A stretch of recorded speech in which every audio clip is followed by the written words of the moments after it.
Guys, grabe ang lakas ng ulan. Oh my God, the rain is really so strong.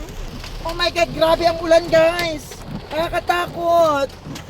Pisha, oh, may mga kumakabog-kabog sa aming bubungan. Oh my God, it's the hailstorm. Oh, look at that. Oh my God. Grabe, narinig nyo yan? You hear that? It will gonna damage your oh my God! Look at that! Ay! Oh my God, Lord! Grabe, nakakatakot!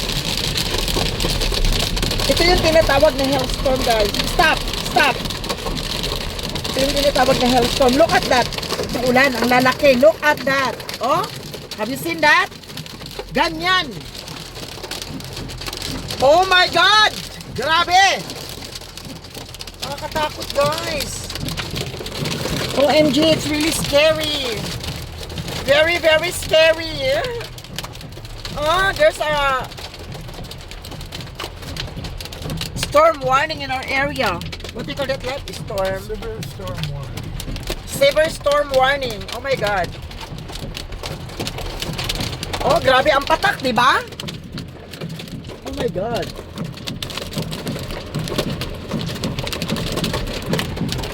Grabe, nakakatakot. Roberto, are you okay?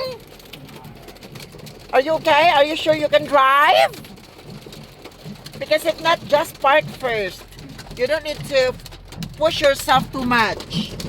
Grabe, nakakatakot talaga. Ito talaga isa sa mga kinatatakutan ko na weather. Pag nasa nasa Tennessee ka, severe storm talaga siya. Grabe.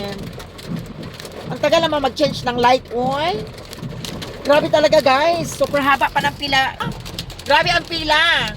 Grabe talaga ang pila. Oh my God. Oh, di ba? Oh my God, we just run slowly but surely guys. Kasi it's really scary. No, nakakatakot talaga yung ganitong weather. This is the most scariest. The most scariest. The most fantastic. Not fantastic. Let him go first. Diba?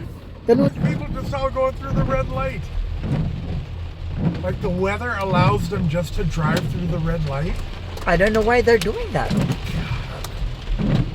I don't know why they're doing that. Why do you keep running? It's red already. Like 6 for the red Oh light. my God, that's very scary. Diba? Nakakaloka. No? Ganito talaga dito pag may severe storm. Scary, pero syempre, dahil gwapa ko, okay lang. Diba? So, enjoy lang natin ang ating buhay kahit anong panahon man yan. Nandito pa rin ang nag-iisang makulay. Love you.